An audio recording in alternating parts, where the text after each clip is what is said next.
माँ एक ऐसा शब्द है जो सिर्फ भावना नहीं बल्कि एक संपूर्ण ब्रह्मांड है।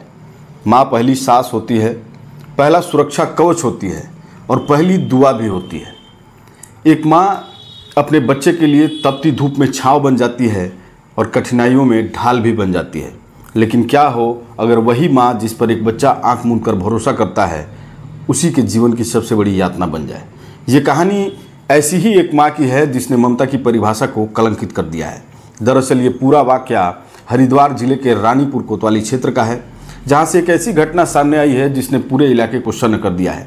एक महिला जो कभी एक राजनीतिक पार्टी के महिला मोर्चा की जिलाध्यक्ष रह चुकी है, आज सलाखों के पीछे है और वजह है अपनी नाबालिग बेटी के साथ ऐसा व्यवहार जो किसी दुश्मन के साथ भी न किया जाए।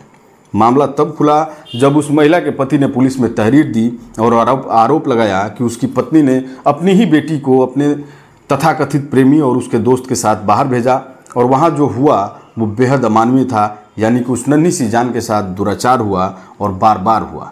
शिकायत मिलने के बाद पुलिस ने तत्काल कार्रवाई करते हुए महिला, उसके प्रेमी और उसके प्रेमी के साथी को गिरफ्तार कर लिया है। मेडिकल रिपोर्ट और पीड़िता के बयान ने इस शर्मनाक सच्चाई पर मुहर भी लगा दी है। इस लड़की ने पुलिस को जो बताया वह सुनकर किसी की भी आत्मा कांप जाएगी। उसने बताया कि उसकी माँ उसे आगरा और वृंदावन ले गई थी, जहाँ उसका बार बार मानसिक और शारीरिक शोषण किया गया।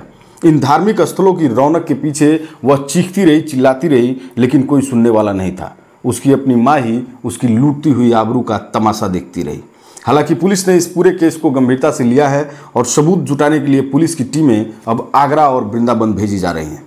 घटना स्थलों की पड़ताल, होटल रजिस्टर, सीसीटीवी फुटेज और अन्य डिजिटल साक्ष्य जुटाए जा रहे हैं ताकि कोर्ट में दोषियों के खिलाफ मजबूत केस पेश किया जा सके।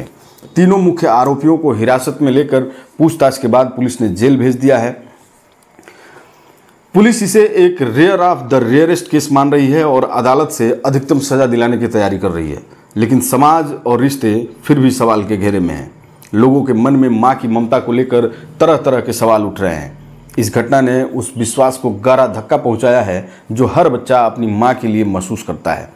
एक माँ जो बच्चे के लिए अपनी जान दांव पर लगा देती है, लेकिन जब अपने स्वार्थ, वासना या सत्ता के नशे में खुद को ही हैवानियत के रास्ते पर छोड़ दे, तब समाज को आत्ममंथन जरूर करना पड़ता है। ये कहानी किसी फिल्म के सस्पेंस जैसी नहीं है, बल्कि यह एक कटु सच्चाई है जो हमें अंदर तक झकझोरती है। जिस माँ को हमने भगवान से ऊपर रखा, जब वह खुद नर्क की रचयिता बन जाए तब इंसानियत किसके भरोसे बचेगी? ये भी सवाल निकल करके सामने आता है। कुछ घाव शरीर पर नहीं बल्कि आत्मा पर लगते हैं और जब वो घाव अपनों ने दिए हों तो भरना लगभग नामुमकिन हो जाता है। आज इस कहानी को साझा करने का उद्देश्य किसी की भावनाओं को आहत करना नहीं है, बल्कि आपका ध्यान एक कटु सत्य की ओर ले जाना है ताकि आप सतर्क और सजग बने रहें।